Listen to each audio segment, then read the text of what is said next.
Hoje a gente está aqui para falar dos impactos do medo na nossa fisiologia, de acordo com a medicina chinesa, e também desse grande organismo coletivo que pode reverberar uma doença, sim, como um sintoma que atinge uma sociedade. A gente tem visto com esse nosso panorama político, com essa conjuntura política, que o discurso do medo ele tem sido muito presente, tanto para induzir você a votar, né? Defender uma ideia, o medo da Venezuela, o medo do comunismo, quanto impor ações violentas, né, se perpetuar no poder através da violência, da volta da ditadura, da tortura. Claro que, enquanto terapeuta de medicina chinesa, eu tenho que tratar o paciente o mais neutro possível, mas a gente sabe que não existe neutralidade estando numa sociedade e principalmente passando politicamente o que a gente tem passado. Então nós vamos debater sim o impacto do medo como cidadãos, como seres humanos, mas principalmente com que tipo de mundo e ação nesse mundo que nós queremos enquanto seres humanos, ok? Por isso não existe terapeuta neutra, nem youtuber neutra, nem Fernanda neutra aqui nessa conversa, tá certo? Nós temos um lado e a gente não pode deixar que a violência impere, seja num discurso, numa prática ou numa perspectiva que vai vir. De acordo com a medicina chinesa, o medo ele pode agredir os nossos órgãos vitais, seja o coração, o pulmão, o fígado, o baço e os próprios rins, que são os órgãos que abrigam essas emoções para os chineses. Para quem ainda não viu o vídeo que eu já gravei anteriormente sobre os rins aqui no canal, assistam, porque dá um bom trabalho de casa sobre as desarmonias que podem nos levar a sentir mais medo do que outras pessoas. A gente acabou de sair do inverno, que é a estação onde se cultiva a energia dos rins, onde se guarda a energia vital para a chegada da primavera. Então, nenhum cenário político desse que a gente está vindo, ele é deslocado de uma realidade do planeta. A energia estava recolhida e aí os animais dormindo mais cedo, o nível de energia disponível, né, no planeta estava menor e a gente está vindo para um processo onde a temperatura esquenta, o sol incide mais sobre o planeta, os animais saem mais, os dias são maiores. Então, como que a gente vai se relacionar com essa energia que está mais abundante num período de eleições que nos convida, nos exige, nos convoca, né, a um posicionamento? Então, temos que lembrar que antes de estarmos fora de nós, com uma posição, com um pensamento, com uma fala, tem que existir o dentro de nós, um abrigo, um repousar, uma nutrição para nos dar força e raiz, enraizamento, para que essa tempestade, esse vento, essa ebulição que está vindo aí, que vai se agravar no verão, né, no auge do calor e da ebulição, nós estejamos mais fortalecidos e menos vulneráveis a essa pressão externa. Tem vários tipos de sintomas que podem acontecer pelo medo. Vamos fazer uma checagem aqui, tá certo? Então, quem tem os rins enfraquecidos, tem recorrência de infecção urinária, de pedra nos rins, de dor na lombar, podem ser pessoas que já apresentam uma vulnerabilidade maior, mesmo antes dessas eleições. Então, o cuidado com esses rins para essas pessoas, ele é um trabalho de casa para além do cenário político, para além do fascismo ou não, tá certo? Nós temos que cuidar dessa energia vital que é abrigada nos rins. Então, todas essas pessoas com sensação de zumbido, fraqueza nas pernas, urina abundante, né, frio na lombar, frio nas pernas, elas precisam se cuidar mais. Vejam o vídeo dos rins mais uma vez. Outras pessoas que tendem a ter o medo como um sintoma maior de vulnerabilidade, as pessoas com força de vontade excessiva. O rim, ele abriga essa energia vital. Quando a gente precisa fazer alguma coisa, seja uma transformação de vida, um projeto novo, sempre que emprega a nossa energia em algo, a gente vai exigir A energia do rim, a força do rim, aquilo que eu herdei da minha energia lá, seja do meu pai, da minha mãe, ou que eu estou construindo aqui, comendo bem, dormindo bem e cultivando a minha saúde. Uma vez que eu tenho essa energia disponível, vai ser fácil para mim grandes mudanças, grandes transformações. Porém, se eu sou uma pessoa que tem muita força de vontade, que eu sempre estou disponível, eu estou ali para tudo, para qualquer hora, eu vou realmente fazer essa transformação pela minha própria vontade, aquilo que a gente quer para o país, partir somente da gente, sem preparo, sem planejamento. Essa pessoa pode ter um desgaste maior do rim e apresentar sintomas de vulnerabilidade, ou seja, uma ansiedade recorrente, insônia, palpitação, porque esse rim começa a não dar âncora ou dar suporte ao coração e à nossa consciência. E aí é para o primeiro sintoma que a gente vai, que é o medo invadindo o coração. Então, essas pessoas podem ter palpitação, essas pessoas podem ter uma agitação, aqueles sintomas de síndrome do pânico, de que algo vai acontecer, uma sensação de morte muito presente. Então, se a gente está nessa situação, como que nós temos que proceder em relação à nossa saúde?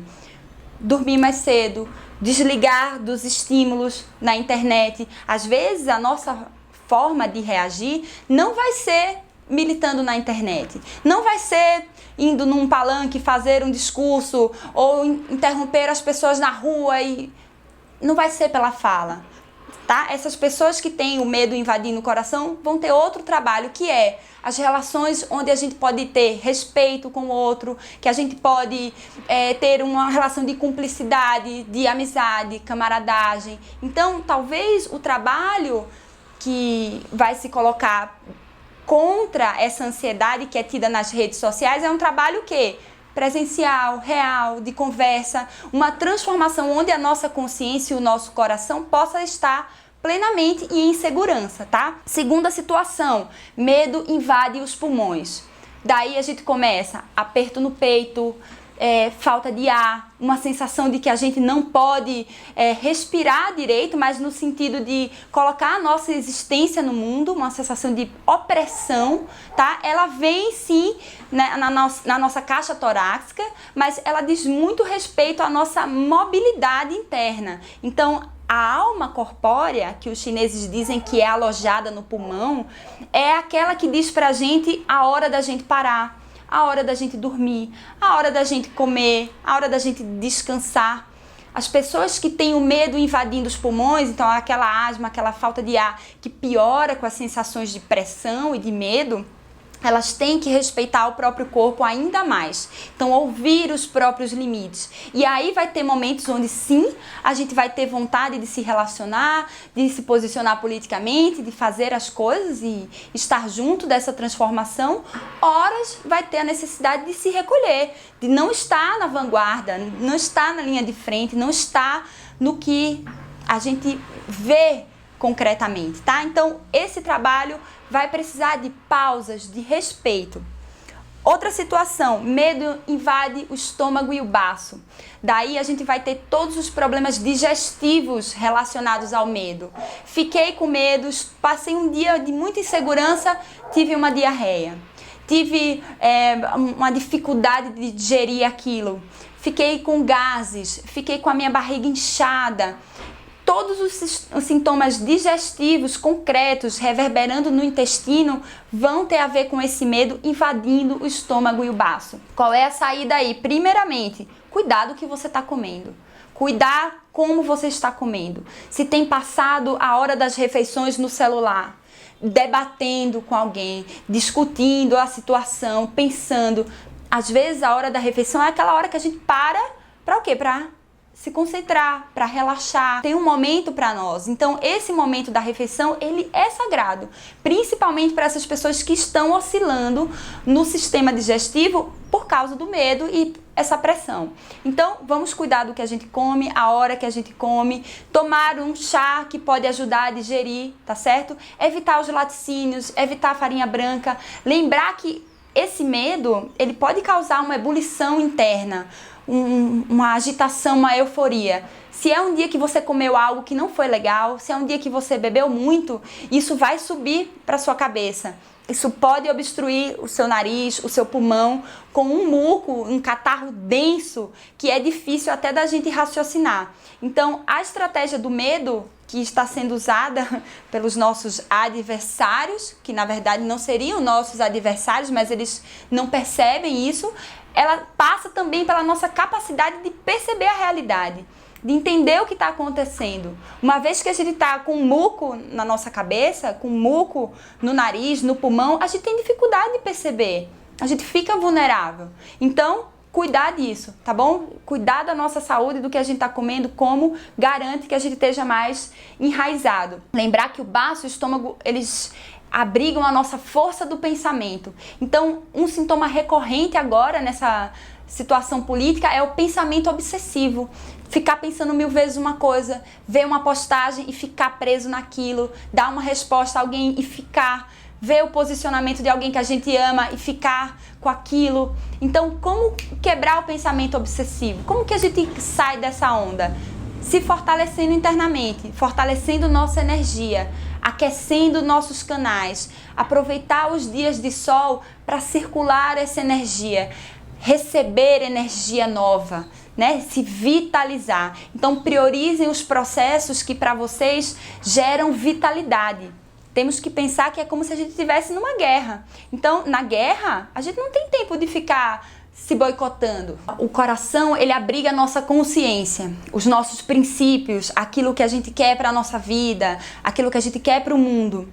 Se a gente não está com a saúde do coração em dia, com a saúde do baço em dia, com a saúde dos rins em dia, os nossos princípios vão ser governados pelos quereres dos outros. É isso que tem acontecido com muitas pessoas que reproduzem o discurso sem ter uma reflexão crítica. Porque, infelizmente, a força de se manter consciente no seu corpo, na sua vida e nos seus caminhos foi perdida.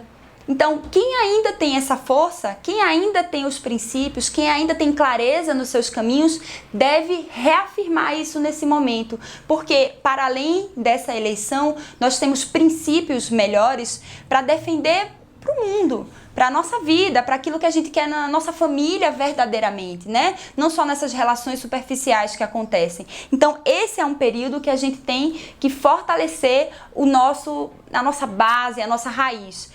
Lembrando que, como os rins, eles abrigam essa emoção em desarmonia que é o medo, uma virtude de um rim harmonizado é a sabedoria. Então, busquem, procurem conhecimento, procurem lugares que vocês possam se informar melhor, conversar conversas mais elevadas, temas que vocês se sintam bem, porque é com conhecimento e sabedoria que os chineses fazem a verdadeira transformação de um rim enfraquecido.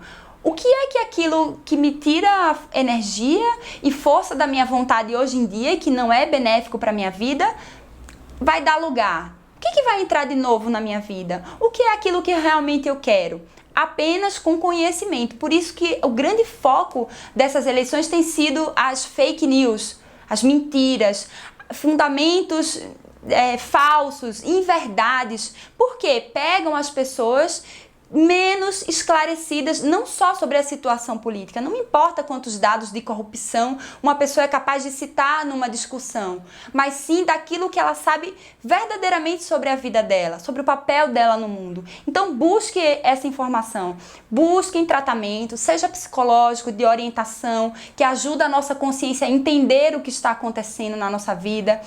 Durmam cedo, porque dormir cedo ajuda a fortalecer o rim. Mais uma vez eu peço para vocês verem o vídeo do rim, porque tem dicas de como fazer escalda-pés, dicas de como lidar com ansiedade, e aí a gente vai conseguir mudar não só o número de votos ou o respaldo de um candidato nessas eleições, a gente vai conseguir mudar verdadeiramente os princípios que estão estabelecidos como benéficos nesse mundo, né? Onde a violência ainda é aceita, onde uma pessoa agride outra fisicamente, verbalmente, em defesa de princípios que nem são delas. Então, esse foi o resumo de hoje. Pode ser que vocês, em alguns momentos, se sintam muito eufóricos, em alguns momentos, muito desvitalizados, e aí a gente vai fazer o quê? Uma uma oscilação, um fluir dessa energia. Não sejam totalmente rígidos com aquilo que vocês estabelecem como saudável, porque pode ser num dia que vocês estejam muito para baixo e vocês precisem ver outras pessoas, vocês precisem da internet, vocês precisem militar, mas pode ser um dia onde uma pequena militância vai desencadear uma síndrome do pânico. Então, saibam dosar, ouçam os sinais do corpo de vocês, os sinais das outras pessoas que também estão fragilizadas ou enfurecidas, né? Se uma pessoa que está reagindo ao medo de uma forma agressiva, hiperativa, violenta, talvez não seja esse o momento onde eu deixe ser tomada por essa hiperatividade também. Talvez seja essa hora onde eu me recolho, onde eu vá pensar sobre aquilo, onde eu vá me estruturar com sabedoria para responder a essa situação. Então, se precaver também dessa ebulição. A primavera é tida como a estação dos ventos para os chineses. Tanto o vento da Boa Nova, aquele vento que semeia, antigamente não existia, né, a plantação com máquinas, era o vento que semeava. Então, seja o semear da Boa Nova, mas também pode ser o vento de uma grande tempestade, né, de um furacão, de um tornado. Então, esse vento nós não queremos, seja internamente, tomando conta da nossa consciência e nos deixando, né, desacordados, enfurecidos ou perdidos. A gente não quer esse tipo de vento interno. Então, para eles, a gente vai se cuidar, mas o vento da Boa Nova a gente vai construir. A gente vai semeando dia a dia. Então, devagar e sempre temos que ter perspectiva para onde a gente quer ir, ok? Não esqueçam de comer bem, comam raízes, folhas verdes para o fígado, tomem muito líquido, tá ficando muito seco e muito quente, então a desidratação pode ser um motivo de que o medo assole no nosso corpo e às vezes você está precisando somente tomar mais água, tá bom? E continuar nesse caminho que a gente já tá, ok? Vamos firmes. Haddad presidente.